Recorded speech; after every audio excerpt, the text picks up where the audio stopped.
저번 주부터 시작했던 게 바로 성령의 인도하심에 대해서 얘기하는 거였어요. 추천할 책들을 올려준다고 했는데 아직 못 올렸어요. 미안해요. 네, 그래서 성령의 인도함을 받는 책들이 많이 있어요. 그것들을 여러분 보시길 바랍니다. 어떤 책이 좋을지 모르겠으면 물어보세요. 네. 그리고 여러분 정말로 이 하나님이 인도하시는 삶, 성령님이 인도하시는 그 삶을 함께 하시기 원한다, 이런 삶을 살고 싶다, 그러면 배우셔야 됩니다. 그냥 사라지지 않습니다. 네, 그것을 배우셔야 됩니다. 정말로 좋은 책들이 많아요. 뭐 하나님 정말 당신이십니까? 뭐 하나님의 대사, 뭐 이것이 성령이다, 성령을 소멸치 않는 삶, 뭐 등등 여러 가지가 있고요. 여러분들 이것들을 우리가 온라인에 집에 있을 때 공부도 하겠지만 이런 책들을 함께 읽어나가면서 주님과 더 가까워지는 시간들이 됐으면 좋겠습니다. 여러분 지난주 설교 제목이 뭐였는지 기억하세요? 토요일날 지난주 설교 제목 성령의 인도하심 첫 번째, 네, 세상을 따르지 말라였습니다. 지금 현대 와서 교회가 힘을 잃은 이유, 교회는 앉아있지만 삶의 모습은 세상의 가르침을 그대로 따르고 있기 때문이라고 지난주에 얘기했습니다.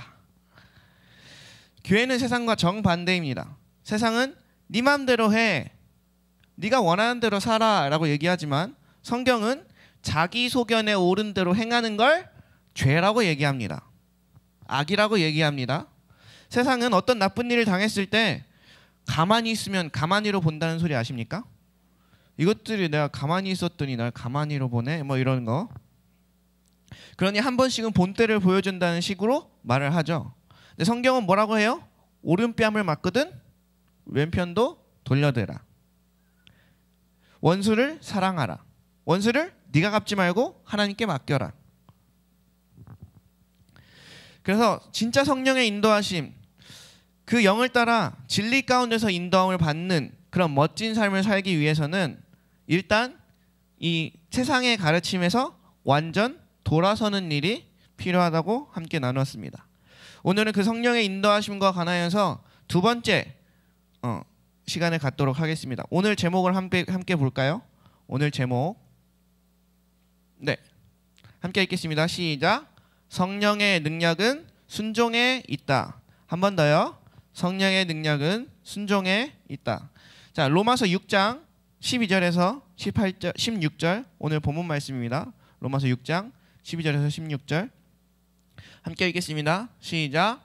그러므로 너희는 죄가 너희 죽을 몸을 지배하지 못하게 하여 몸의 사욕에 순종하지 말고, 또한 너희 지체를 불의의 무기로 죄에게 내주지 말고 오직 너희 자신을 죽은 자 가운데서 다시 살아나신과 같이 하나님께 드리며 너희 지체를 의의 무기로 하나님께 드리라.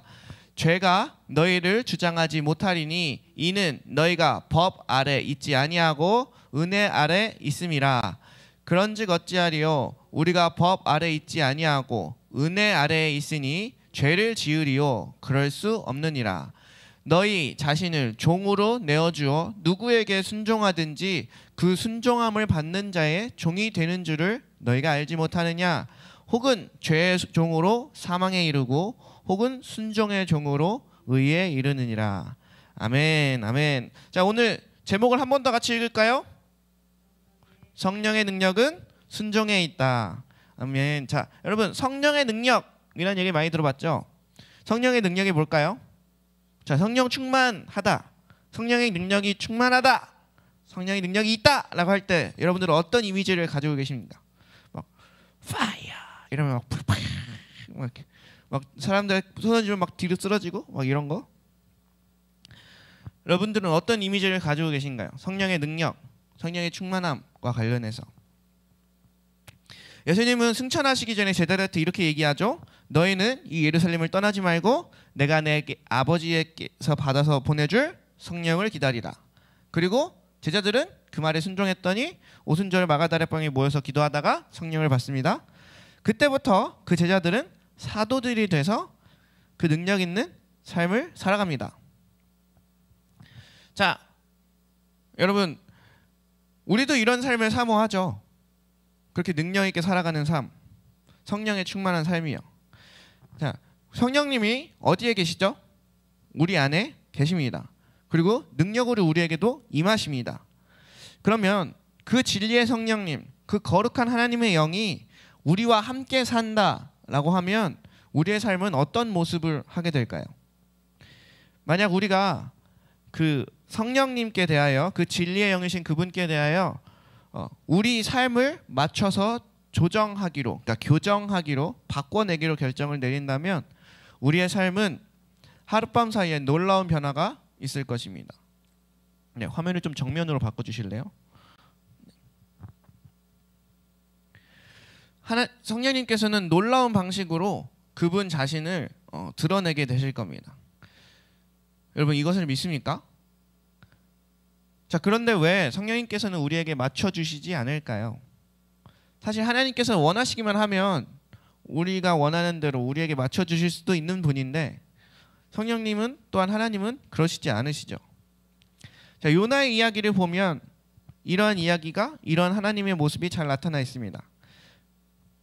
자, 하나님께서 요나에게 뭐라고 하시죠? 니느웨에 가서 복음을 전해라. 멸망할 것이라고, 심판에 대해서 얘기를 하라고 합니다. 그래서 이런저런 이런 것들이 하면서 일단 요나는 니느웨에 가서 전합니다. 너희들이 40일이 지나면 니느웨가 무너질 거라고. 자, 성경 말씀을 보겠습니다. 요나서 3장 4절에서 5절입니다. 요나가 그 성읍에 들어가서 하루 동안 다니며 외쳐 이르되 40일이 지나면 니느웨가 무너지리라 하였더니 니느웨 사람들이 하나님을 믿고 금식을 선포하고 높고 낮은 자를 막론하고 굵은 베옷을 입은지라. 네, 이런 일이 일어납니다. 자, 니느웨 백성들이 회개를 시작합니다. 그리고 주님은 그 회개를 받으시고 하나님의 뜻을 돌이키십니다. 재앙을 내리시지 않으시죠. 자, 이런 일이 일어났을 때 하나님의 사람이라면, 그리스도인이라면 어떤 반응이 있어야 될까요? 나의 원수고 나를 힘들게 하던 그 사람이 심판을 더 이상 안 받고 하루아침에 싹 상황이 좋아져서 구원을 받았어. 그러면 하나님의 사람은 능히 기뻐해야 되지만, 네, 그게 옳다는 것도 알고 있지만 우리는 때때로 기쁘지 않을 때가 때때로가 아니고 아주 자주 있습니다. 내가 생각할 때는 저 사람 저주받아야 되고 실제적으로도 잘못도 많고, 그런데 그 사람이 회개하여 구원을 받고 나면 우리는 마음이 기뻐야 되는데 기쁘지 않을 때가 있다는 거죠. 요나 또한 그랬습니다. 니느웨에 심판을 내리지 않은 그 하나님이 굉장히 못마땅했어요. 요나의 이러한 반응, 그리고 하나님께 화도 내고 막 따지기도 하고 난리를 칩니다. 이러한 원망은요, 하나님의 임재를 떠나게 하기에 충분했습니다. 하나님이 그 요나를 그냥 싹 버리고 가셨어도 할 말이 없었어요. 그런데 요나의 원망 그리고 분노, 화냄에도 불구하고 하나님께서는 계속해서 요나와 대화하시면서 그 일들을 설명하시죠. 그리고 나서 요나가 회개했는지 어쩐지는 성경에 나오지 않습니다. 자, 실상 하나님께서 이 다음에 무슨 일을 하실지, 이 다음에 어떤 일을 하실지는 온전히 그분 마음에 달려 있어요. 하나님께서 우리의 삶에 어떤 일을 행하실지는 주님 마음에 달려 있다고요. 일반적으로 하나님께서 우리 안에 악독과 그리고 원망, 용서하지 않는 마음, 성적으로 부도덕하다거나 막 이런 일들이 있을 때, 죄악으로 가득 차 있을 때 성령의 임재, 그 하나님의 임재가 우리에게서 떠나갑니다. 하나님은 우리의 삶에 맞춰서 그 임재를 바꾸시거나 그 임재를 그냥 뭉개고 허락하고 계시거나 이러지 않아요. 하나님께서는 우리가 하나님의 주권과 성령님의 온유하신 기준에 맞춰서 우리의 삶을 바꿔내기를, 조정하기를 원하십니다. 즉, 우리가 성령님께 맞춰서 살아가는 것을 주님은 요구하신다는 겁니다. 여기에서 하나님의 말씀은 타협이 없어요. 제가 진짜 교만했을 때가 있어요. 그게 어떤 때였냐면 막 이렇게, 그러니까 주님의 말씀을 굳게 믿었죠. 그래서 주님이 저를 사랑하신다는 것도 굳게 믿었어요. 그래서 내가 죄를 지어도 주님 나 사랑하시니까 나중에 회개하면 되지 뭐. 죄를 짓고도 주님 나 사랑하시니까 뭐 죽기 전에만 회개하면 되지 뭐 라고 생각했어요. 근데 그렇게 살아가니까 내 삶이 점점 하나님의 임재에서는 멀어져 가더라고요. 여러분, 하나님의 은혜를 찡하게 경험하고 하나님의 임재를 경험하고 왔던 사람이 그 임재를 잃어버리면 엄청난 허무함과 그 갈급함이라고 해야 될까요? 그런 것이 휩쓸리는데, 네. 여러분, 우리가 하나님의 은혜를 경험했다면, 그 임재를 경험했다면, 우리는 이제는 그 임재하심을 갈망하면서 그 성령님께 우리의 삶을 바꿔가며 맞춰가며 살아가야 합니다. 네, 미국의 대부흥 운동을 이끌었던 조나단 에드워즈라는 목사님이 계세요. 아실 수도 있고 모르실 수도 있어요. 네, 그 분께서 이런 말을 하셨어요. 각 세대에게 주어진 숙제는 그 시대에 예수님께서 움직이시는 방향을 발견해서 그 방향으로 함께 나아가는 것이다 라고 말했습니다. 우리는 종종 성령님의 인도하심을 따르다 보면 왜 성령님께서 이렇게 하라고 하시는지 이해가 되지 않지만 주님께서도 충분히 설명을 다 해주지 않으세요? 그렇지만 성령님의 뜻에 순종해야 하는 상황들이 있습니다. 성경에도 그런 게 있어요. 사도행전 8장 26절입니다. 사도행전 8장 26절 같이 읽겠습니다. 주의 사자가 빌립에게 말하여 이르되 일어나서 남쪽으로 향하여 예루살렘에서 가사로 내려가는 길까지 가라 하니 그 길은 광야라. 자, 띄워주시고요. 주의 사자가 빌립에게 말했습니다. 광야로 가라고. 근데 여기서 빌립이 그 이유를 알았나요? 몰랐어요. 전혀 몰랐어요. 거기서 내시를 구원하게 될 거야, 내시한테 복음을 전하게 될 거야 라고 알았나요? 전혀 몰랐습니다. 그러나 빌립은 그 하나님의 음성, 성령의 인도하심에 민감하게 반응해서 순종했습니다. 자, 여러분, 이건요, 빌립이 누군가가 빌립한테 성경을 풀어서 해석해 주거나 혹은 누군가 설교를 해서 그들에게 가르쳐 주는 게 아니라 빌립이 성령님으로부터, 하나님께로부터 그 내적인 감동을 통해 직접 들은 얘기를 순종한 겁니다. 여러분, 이 일이 여러분들에게 흔한가요? 흔하지 않은가요? 이 한국교회에 이러한 일들이 흔한가요? 흔하지 않은가요? 저는 개인적으로 성령의 인도하심을 따라, 성령의 음성을 따라 살아가는 삶의 모습들이 흔하지 않게 된 것이 너무나도 안타깝습니다. 마틴 로이드 존스 목사님이라는 분이 계세요. 되게 멋지고 되게 훌륭하신 분이시거든요. 그분이 이런 말씀을 하셨어요. 성경은 하나님께로부터 직접적인 계시를 대신하기 위해서 주어진 게 아니라 우리들이 성령님께 받는 그 음성들, 그 계시들을 잘못 사용하는 것을 바로잡기 위해서 주어졌다고 말씀하셨어요. 여기서 잘못 사용된다는 건 뭐냐면 우리가 하나님의 음성을 듣고 따를 때 하나님의 말씀이 기준돼서 하나님의 말씀이 원하시는 바가 아닌 그 어긋난 방향, 그 다른 방향으로 말씀을 적용하는 것을 의미합니다. 실제적으로 교회 안에서는요, 하나님의 말씀, 하나님의 음성을 듣는다, 성령의 음성을 듣는다, 그 인도함을 받는다라고 하는 것들에 대해서 금기시합니다. 여러분들이 이걸 아실지는 잘 모르겠어요. 그래서 요즘에는요, 음성을 어떻게 듣는지도 모르고, 그래서 그러니까 주님의 음성을 듣고 순종했는데 실수할 수도 있거든요. 저도 실수를 하면서 성숙해왔고, 그러나 그 실수를 할 수 있는 기회조차 별로 없는 게 사실입니다. 자, 여러분, 성령님이 우리 가운데 계십니다. 그죠? 왜 오셨을까요? 우리와 직접적이고 실제적인 교제도 하시기 위함입니다. 우리를 진리 가운데로 이끄신다고 할 때 단순히 성경 말씀을 떠오르게 하신다는 의미도 있지만 그것보다 더 넘어서 우리와 실제적인 대화와 실제적인 교제를 하고 싶으시다는 겁니다. 여러분, 성경 말씀이 언제 쓰여졌죠? 굉장히 오래전의 시대에 따라서 쓰여졌습니다.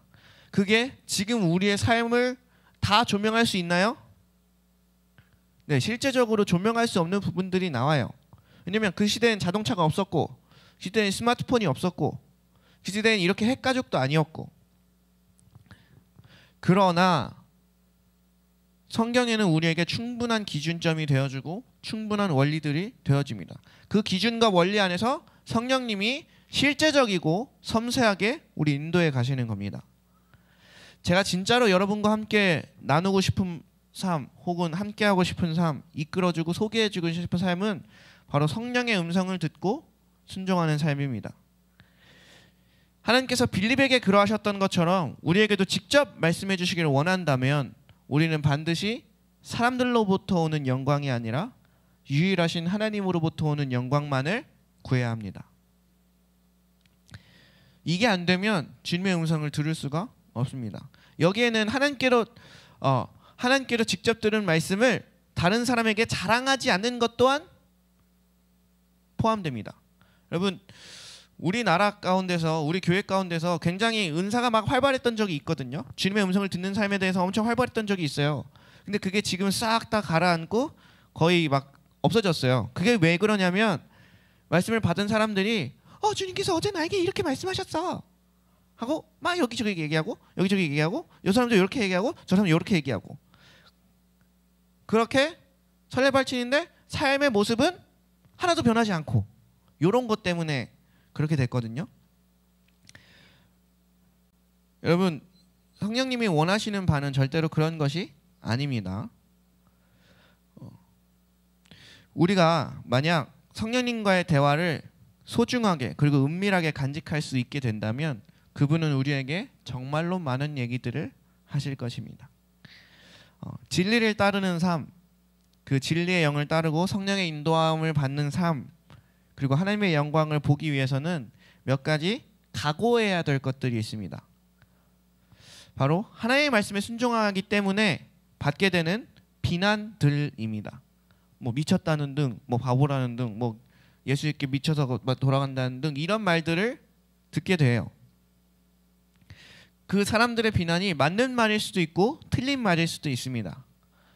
그 비난이 맞는 말이라면 우리는 기꺼이 받아들일 수 있어야 되고요. 틀린 말이라 할지라도 부드럽게 대응해야 합니다. 여러분, 누가복음 2장 41절 43절에 예수님이 부모와 함께 예루살렘에 올라간 일이 나와요. 같이 읽겠습니다. 시작. 그의 부모가 해마다 6월절이 되면 예루살렘으로 가더니 예수께서 12살이 되었을 때에 그들이 이 절기의 관례를 따라 올라갔다가 그 날들을 마치고 돌아갈 때에 아이 예수는 예루살렘에 머무셨더라. 그 부모는 이를 알지 못하고. 자, 이 사건이 뭐냐면 유다 백성들이 절기를 따라 예루살렘에 올라갔을 때 그 요셉과 마리아 그리고 예수님도 올라갔습니다. 그리고 그 절기 행사를 다 마치고 요셉과 마리아는 원래 살던 데가 나사렛이라는 동네였기 때문에 내려왔는데요. 그때 예수님은 안 내려오십니다. 그리고 나서 막 사흘길을 가다가 막 찾아가지고 다시 예루살렘으로 올라가니까 예수님을 딱 만나는데 예수님이 뭐 서기관과 제사장들과 막 이렇게 바리새인들과 같이 성경에 대해서 논하고 계시죠. 그래서 딱 마리아가 이런 말을 합니다. 어찌하여 부모인 우리한테 이렇게 했냐? 라고 했더니 예수님이 명언을 날리시죠. 뭐라고 하시는지 여러분 아시나요? 내가 아버지의 집에 있는 게 왜 당연한 건데 왜 그렇게 이상하게 여기시냐는 말을 하십니다. 자, 예수님께서 요셉과 마리아를 따라 내려가지 않으셨습니다. 예루살렘에 남기로 하신 것입니다. 여러분 기억하세요? 그게 12살 때 일입니다. 우리가 초등학교 5학년 때 부산을 갔어. 혹은 뭐 철원을 갔어. 엄마 아빠는 차 타고 쉰 가. 난 여기 있을게. 여러분 이게 쉬운가요? 교통비도 없고 뭣도 없고 분명 12살로서는 쉬운 결정이 아니었을 겁니다. 근데 그 성령을 소멸치 않는 삶이라는 책에서 보면 이 본문에 대해서 이렇게 나와요. 이 예수님은 이 땅에서 해야 할 일에 대한 예행 연습 같은 것, 그러니까 아니면 하나님의 음성을 전적으로 따르는지 보기 위한 예수님의 생애 첫 시험일지도 모른다 라는 얘기요.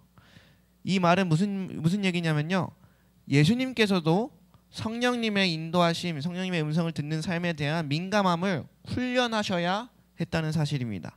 히브리서 5장 8절을 보겠습니다. 히브리서 5장 8절에 이런 얘기가 나옵니다. 그가 아들이시면서도 받으신 고난으로 순종함을 배웠다. 예수님께서도 고난으로 순종을 배우셨습니다. 그가 아들이시면서도 고난을 통해서 순종을 배웠다라면 우리는 순종을 배우지도 않고 하나님의 음성을 듣는 것에서도 배우지도 않고 그냥 갑자기 뿅 하고 사라지나요?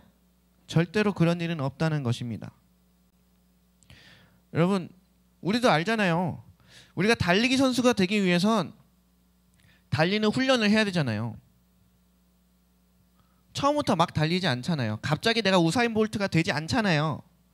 우리가 성령의 능력을 임했다 해서 성령의 권능이 우리에게 임했다 해서 갑자기 뿅 하고 우리가 우사인 볼트가 되는 게 아닙니다. 나에게 가까운 사람들보다 하나님을 더 우선시하는 일은 언제나 쉽지 않습니다. 근데 12살 때 예수님께서도 이 일은 굉장히 어려운 일이었겠지만 예수님께서는 이 시험을 잘 치르십니다. 예수님께서는 그러니까 하나님께서는 때로 우리에게 그냥 머물러 있으라고 하실 때가 있어요. 우리는 계속해서 가고 싶습니다. 그런데 하나님께서는 머물라고 하세요.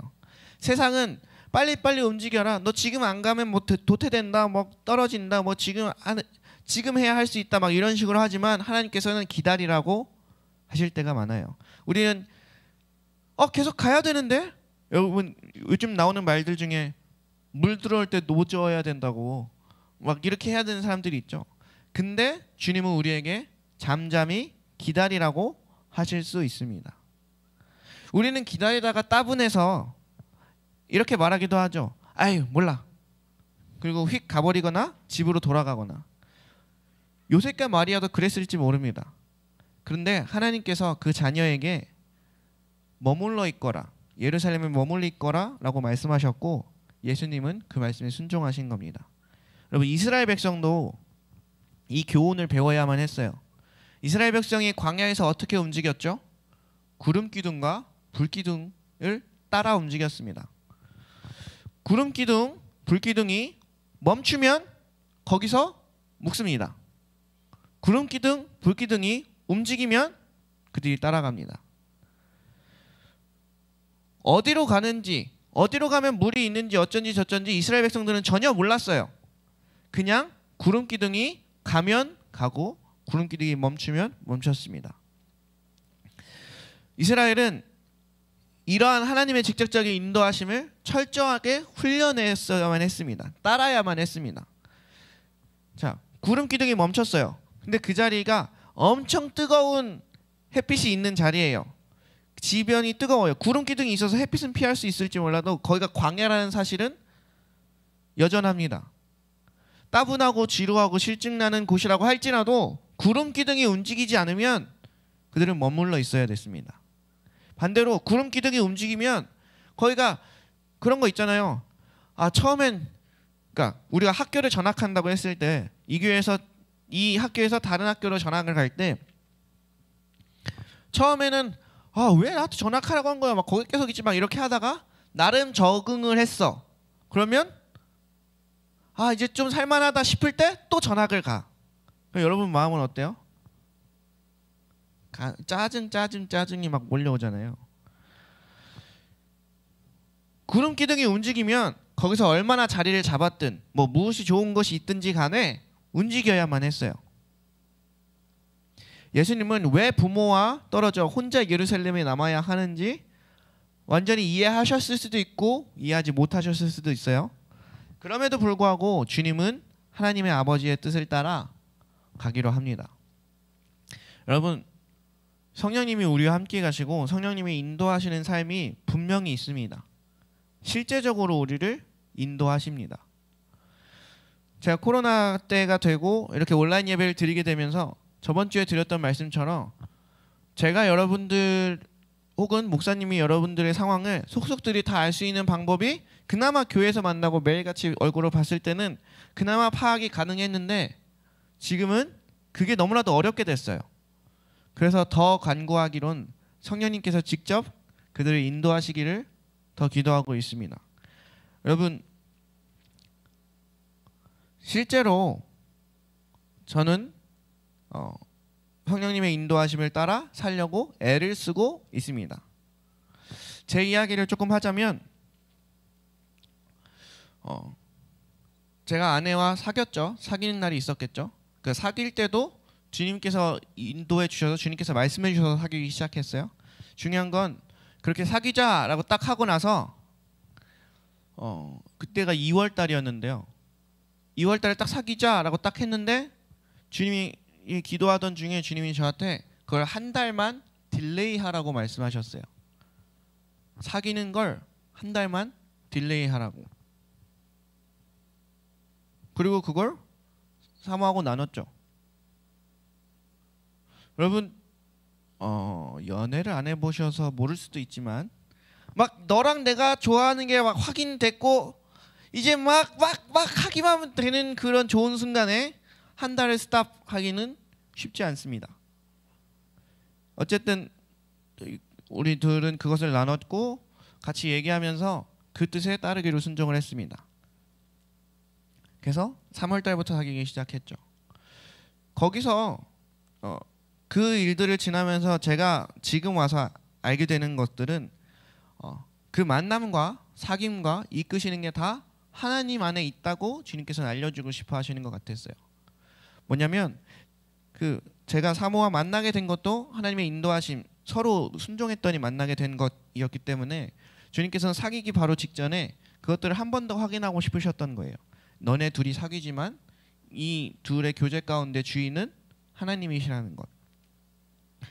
그렇게 사귀었습니다. 사귀고 있다가 이제 사모님이 원래 구리에 살고 있었어요.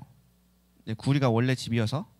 그래서 저는 그때 수원에 있었고 이제 구리에 있었고 이제 그렇게 하던 중에 이제 또 주님께서 이번엔 사모한테 구리를 떠나 동탄이라는 곳, 그러니까 화성 동탄이라는 곳으로 오게 하셨습니다. 그 여기서 잠깐 우리 사모를 얘기하면요, 지금 35살인데요. 저랑 같이 이제 사귀면서 동탄으로 내려오기 전까지 그 구리 집을 이사해 본 적이 없어요. 그 집을 떠나본 적이 없고 외박 한번 한 적이 없어요. 근데 주님께서는 그 집을 떠나오게 하셨습니다. 그 과정 속에서 어머니 아버지와 굉장히 많이 싸웠습니다. 아니 뭐던데 집을 여기 두고 왜 혼자 살려고 그러냐 막 이러면서 자기가 독립했다고 얘기하니까 실제적으로 그 장모님 장인어른 뭐 두 분 중에 한 분이 막 호정해서 판단 얘기까지 막 할 정도로 그 집은 그게 굉장히 심했던 집이어서 동탄으로 이사 오게 됐습니다. 그리고 나서 이제 저랑 같이 세종에 내려갈 때요.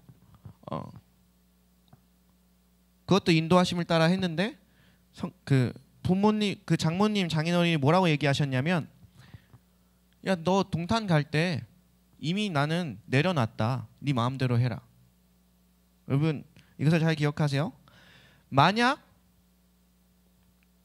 먼저 그 구리에서 동탄으로 오는 일이 없었으면요, 부모님이 세종으로 내려오는 일을 허락하셨을까를 돌이켜봤을 때 그런 일이 없었을 거라고 저는 생각합니다. 먼저 구리에서 동탄으로 이사 오는 일을 통하여서 먼저 그러한 일들이 있었기 때문에 그 일이 가능했다고 보거든요. 여러분 여기서 잘 기억해야 될 게, 사모가 저랑 사귄 거, 구리에서 동탄으로 내려온 거, 또 동탄에서 세종으로 내려온 건요, 다 우리의 뜻이 아니었어요. 우리가 세종에서 살게 될 줄 전혀 몰랐어요. 그렇게 사귀고 있다가 계속 같이 막 신앙생활하고 잘 사귀고 막 이런 와중에 실제적으로 이제 결혼에 대한 얘기들을 해야 되는데 저희 집에는 돈이 없었습니다. 그리고 이제 그 아내의 집에도 돈이 없었어요.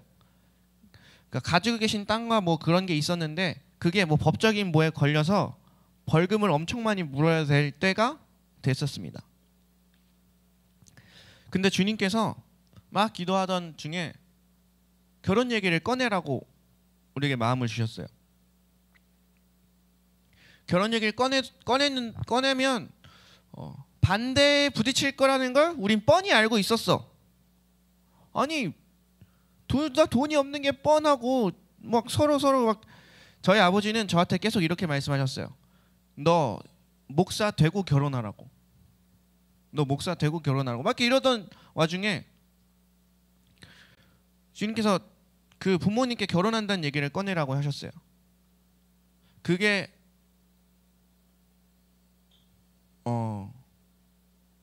그 추석 때쯤이니까 한 2018년 8월 정도 됐을 거예요.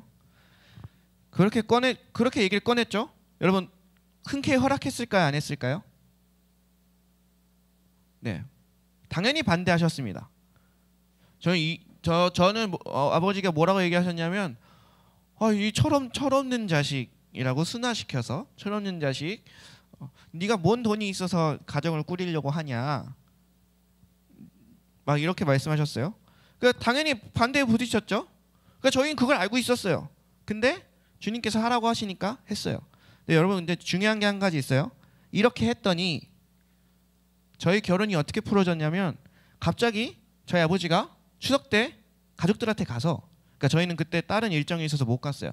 근데 추석 때 가족들이 다 모여 있는 자리에 아버지가 대뜸 얘기를 하신 거예요. 이번 겨울 때쯤에 영중이 결혼한다고. 저한테는 반대 엄청 반대해놓고 추석 때 가족들한테 가서는 결혼하게 될 것 같다고. 그렇게 해서 2019년 1월에 결혼을 했습니다. 여러분 제가 제 생각대로, 제가 제 계획대로 했으면 아직도 결혼 못했을 겁니다. 왜냐면 우리 집안 상황이 어떤지 뻔하니까, 저쪽 집안 상황이 어떤지 뻔하니까, 내가 자리 잡지 못한 것 또한 뻔하니까. 근데 주님이 하라고 하시니까 했더니, 여러분 지금 저를 잘 보세요. 소원이 있죠. 결혼을 해서 소원이도 있고요. 세종에서 살고요. 지금 사역도 하고 있고요. 저랑 비슷한 또래의 친구들이 결혼을 못한 친구들이 많아요. 왜 못했다고 표현하냐면 제 친구랑 통화를 할 때 제 친구가 이런 말을 했어요. 그런 타이밍이 있는 것 같다고. 너는 진짜 딱 좋은 타이밍에 잘 결혼한 것 같다고. 그러니까 걔도 지금 막 결혼하려고 하는데 잘 안 되거든요. 여러분 그 타이밍을 내가 어떻게 알아서 그걸 다 계획하고 실행해요. 그러나 주님의 인도하심을 따르다 보니 주님께서 내게 가정도 주시고 집도 주시고 차도 주시고 그렇게 하셨다는 것들을 여러분들에게 말씀드리고 싶었어요. 소원이가 생긴 것 또한 마찬가지입니다. 여러분 소원이가 생기기 전에 저는 세종에 살고 있을 때 신대원을 다니고 있으니까, 저는 신대원을 다니고 사모는 일을 하고 있었어요. 태권도에서 일을 하고 있었어요.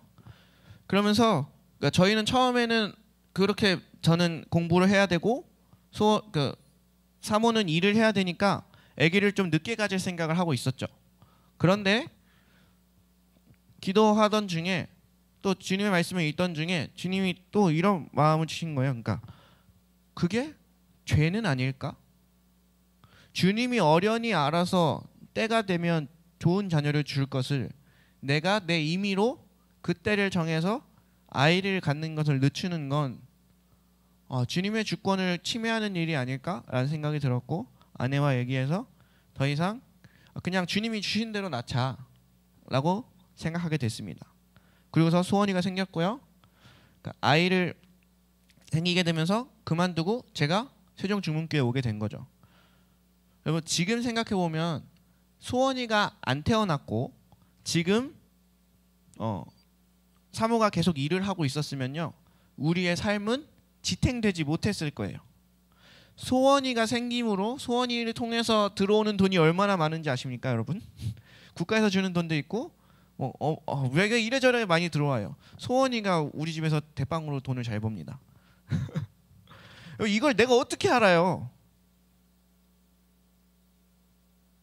하나님을 따르는 길이, 진짜 그 성령의 음성에 민감하게 순종하는 그 일이 정말로 복된 삶을 살아가는 길입니다.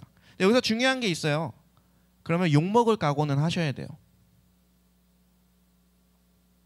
제가 말씀드린 게 있죠. 아닌가? 저희 할머니가 엄청 제가 20살, 21살 때 저희 할머니가 되게 아프셨을 때가 있는데 그때 다들 할머니가 돌아가실 거라고 생각했어요. 그래서 저한테 중국에서 돌아와라 라고 했죠. 근데 저는 그때 기도하다가 막 성령님께 막 이렇게 기도를 하다가 그냥 제 마음에 안 돌아가실 것 같았어요. 할머니가 안 돌아가시고. 그래서 제가 그때 주님께 기도드린 게, 주님 이제 다 같이 식사 한번 할 수 있고 그 다음에 할머니가 돌아가셨으면 좋겠습니다 라고 기도를 했고, 주님이 그 기도를 받으셨죠. 그래서 전화를 해서 가족들한테 얘기했어요. 할머니 안 돌아가실 것 같아요. 저는 여기 남겠습니다. 그럼 거기서 제가 욕을 얼마나 먹었는지 아십니까? 이놈의 자식이 뭐 할머니가 아프신데 오지도 않는 막 이러면서 막 교회에 미쳤다 어쩌다 막 엄청 욕을 먹었습니다. 근데 실제적으로 할머니는 돌아가지 않으셨고 저는 학기를 잘 마칠 수 있었죠.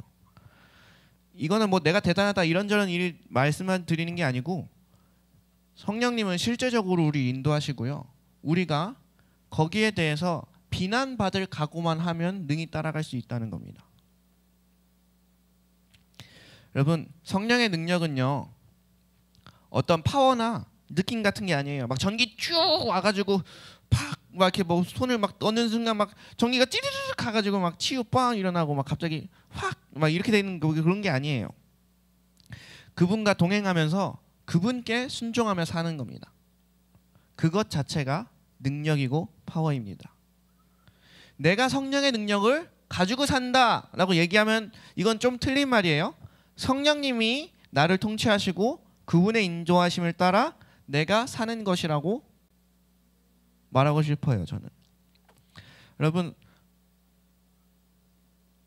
우리가 세상의 가르침에서 돌아섰다면 이제는 성령님께 순종해야 될 때입니다.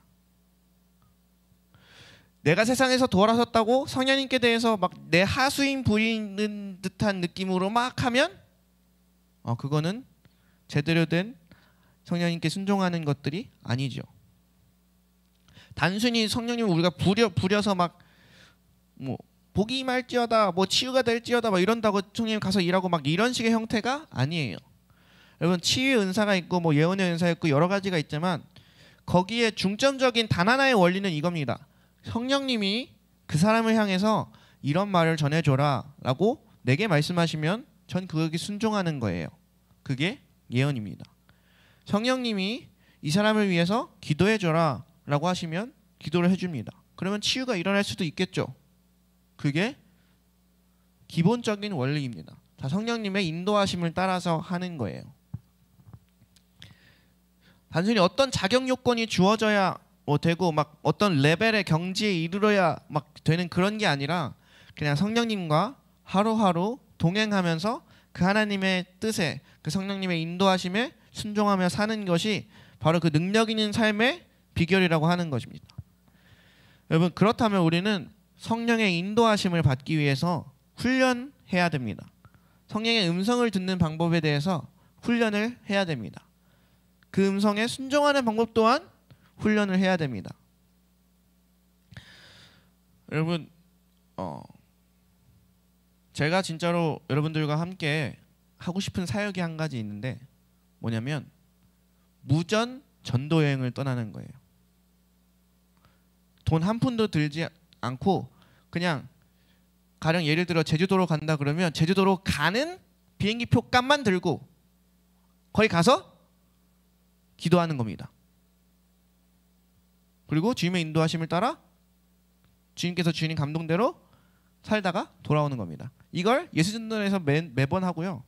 그리고 저는 실제적으로 가진 않았었는데 저랑 같이 사역하시던 훈련하시던 분들은 그런 훈련들을 좀 받으셨거든요. 그때마다 들려오는 건 단 한 번도 그것 때문에 못 먹고 돌아왔다거나 못 누리고 돌아왔다고 하는 사람을 한 번도 못 봤어요. 할렐루야. 우리도 할렐루야. 코로나만 종식되고 나면 할렐루야. 진짜 여러분, 근데 한 가지 알려드리면 진짜 사람이 얼마나 간사한지, 한 푼도 가져오지 마세요. 갈 돈만 들고 오세요 했어요. 모였어요. 제가 들은 얘기입니다. 모였는데 그러면 같이 이제 어디로 갈지도 정한 바가 아무것도 없으니까 뭐 같이 모여서 기도를 해요. 기도를 하는데 그걸 얘기해 주셨던 분 말씀하시길 같이 공통된 마음으로 아직 돈이 더 있다 라는 마음이 들었대요. 그래서 야 숨겨놓은 애들 다 내놔. 그래서 공쳐온 돈 다 내놔 했는데 이제 애들이 좀 꺼내기 시작했죠. 그러면서 이제 그걸로 이제 뭐 먹을 것들을 사 먹고 다시 이제 진짜 어디로 가야 되는지 기도를 해야 되니까 또 다시 기도를 했죠. 또 다시 기도를 했는데 또 아직도 돈이 있다. 그래서 또 얘기했는데 돈이 또 나오는 거야. 이 자식들이 하나님이 채워주실 것을 믿지 못하고 숨겨왔던 것들이 있었습니다. 그래서 진짜로 실제적으로 그런 것들을 하면서 주님이 인도하시는 길들로 했다가 온 그런 전도 여행들의 이야기를 저는 많이 들었고요. 그들의 삶들도 많이 봤고요. 저 또한 그렇게 해보고 싶어요. 여러분 실제적으로요. 내가 계획해서 사는 삶이 얼마나 대단해질 수 있을까요? 우리는 우리를 알잖아요. 내가 아무리 머리끝 생각해봐도 도대체 어떤 코스를 밟으면 되나요? 영어를 지질나게 못하는 나한테 어떤 코스를 밟으면 영어를 할 수 있게 만들 수 있어요? 진짜 뭐 이렇게 추운 데 나가는 거 정말 싫어하는 애한테 어떤 코스를 밟으면 러시아로 갈 수 있게 만들 수 있나요? 여러분 우리의 삶으로 우리의 생각대로 하면 누릴 수 있는 것도 누리지 못하는 것들이 너무 많습니다. 그러나 성령의 음성으로 성령의 인도하심을 따라 살면 그런 삶은 가능해집니다. 마지막으로 한 얘기만 하고 마치겠습니다.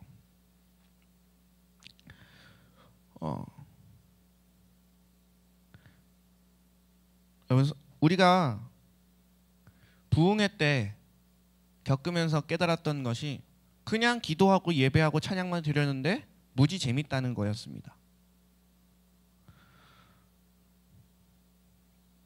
그리고 우리가 살면서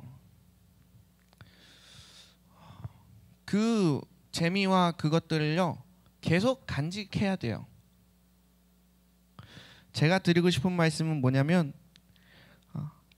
주님의 인도하심을 따르다 보면요 잘못 따르게 되는 경우도 생겨요. 이게 사람이니까.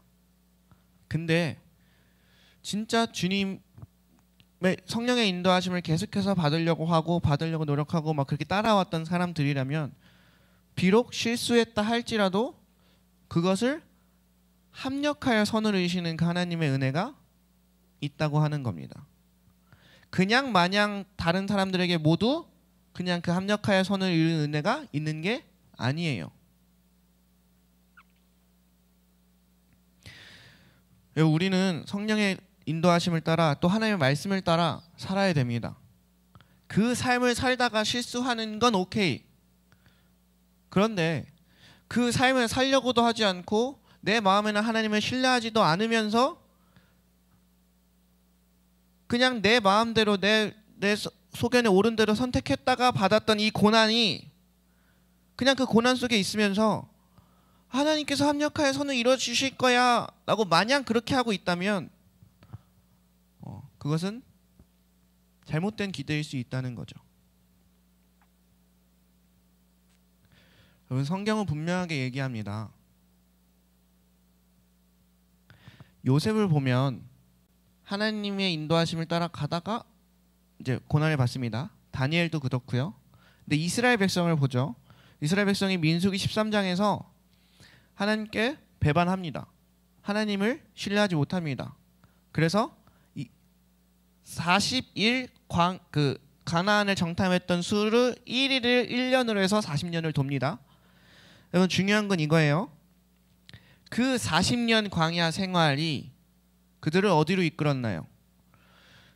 그 요단 동편에서 하나님께 범죄해서 돌았어요. 쭉쭉쭉 인생이 돌았어요. 그래서 다시 요단 동편에 왔어요. 그 2세대들이 배운 건 하나님의 말씀을 따르지 않았더니 우리 1세대들이 다 죽는구나. 여러분, 그 40년은요. 민수기 그 13장 이후부터 보면요. 그 사람들이 어떻게 범죄하고 어떻게 죽어가는지에서 나와요.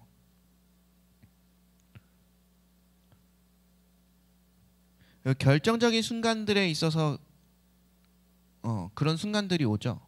그 순간들에 있어서 우리는 하나님의 뜻을 따라 결정해야 됩니다. 네. 사소하고 뭐 이렇게 일상적인 순간들도 하나님의 뜻을 따라 선택하면 가장 베스트지만 정말로 인생의 큰 결정들을 할 그 결정적인 순간들이 와요. 근데 중요한 건 그때 하나님을 믿고 하나님의 뜻을 따라 순종하는가, 하나님의 뜻을 따르지 않고 내 손에 오른 대로 혹은 두려워서 다른 것을 선택하던가 라고 하면 인생이 돕니다. 여러분 잘 보세요. 요셉이 받았던 그러한 고난들은요, 그를 총리로 만들어주는 길에 있는 하나님의 계획이었어요. 근데 그 이스라엘 백성이 40년 돌고 온 다시 그 요단강 그 편의 자리는 그냥 다시 원상복귀점이었다는 겁니다. 우리가 주님께 불순종해서 주님을 믿지 않아서 어떤 선택을 하고 어떤 결정을 내렸을 때 그냥 주님께 회개하여 돌아온다고 다 회복되는 거 아닙니다. 영적인 책임감을 모르십니다. 다윗이 밧세바와 간음해서 애를 낳죠. 나단이 와서 얘기합니다. 그거 죄라고. 그랬더니 다윗이 잘못했어요 라고 회개합니다. 그런데 주님은 그 첫째 아들을 데려가신다고요. 여러분, 우리가 이 삶에 목숨을 걸어야 돼요. 성령님의 인도하심을 받는 삶에. 실제적으로 이 삶을 살아내지 않으면 우린 너무나도 많은 흔들림과 많은 역경들 속에서 이런저런 삶의 어려움들을 겪게 됩니다. 성령님을 따라도 겪게 됩니다. 그런데 성령님을 따르는 삶에 있는 그 고난은 결국에는 나를 훈련시키고 단련시키는 일이지만 내가 잘못 선택하여 잘못 믿어서 내가 주님을 신뢰하지 않아서 받는 고난은 그냥 고난이라고요. 여러분 이것들을 잘 분별했으면 좋겠습니다. 그래서 우리가 진짜로 성령님의 인도하심을 받는 삶, 그리고 말씀을 따라 사는 삶, 말씀에 순종하는 삶에 우리가 좀 결단하면서 목숨을 걸면서 나갔으면 좋겠습니다.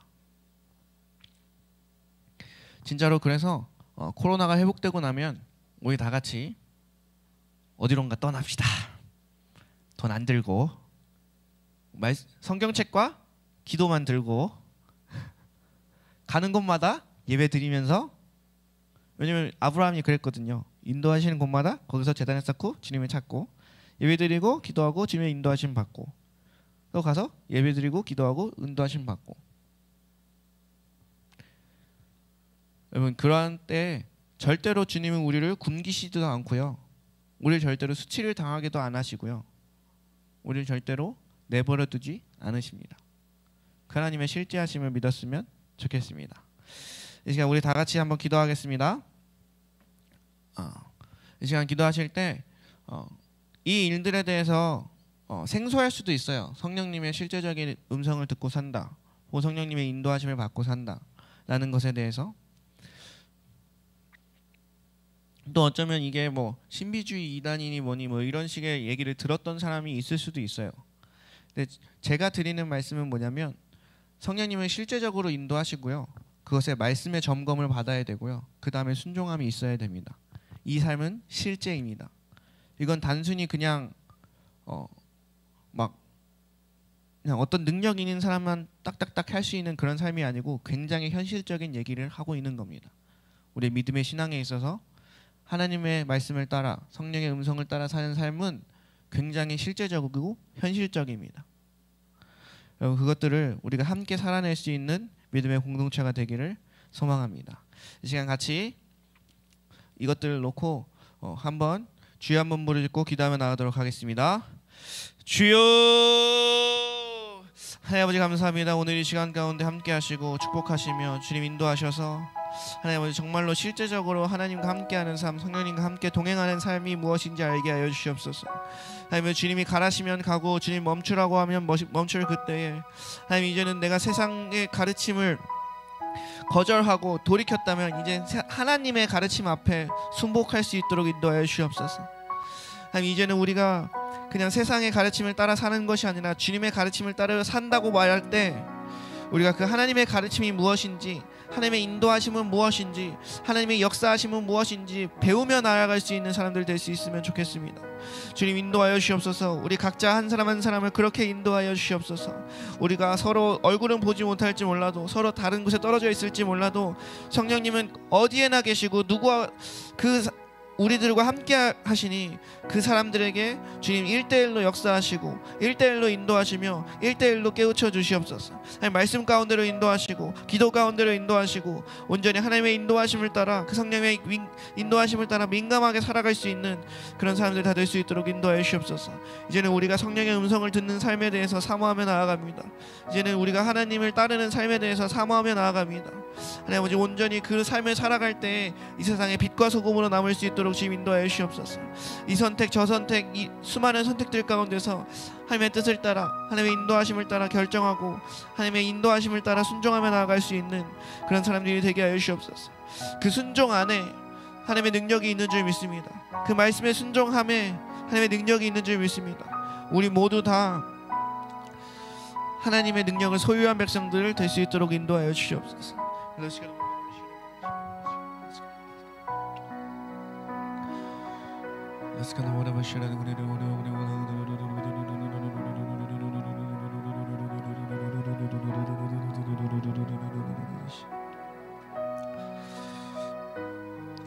우리 이 시간 제가 기도하고 또한 주기도문 하고 예배를 마치도록 하겠습니다.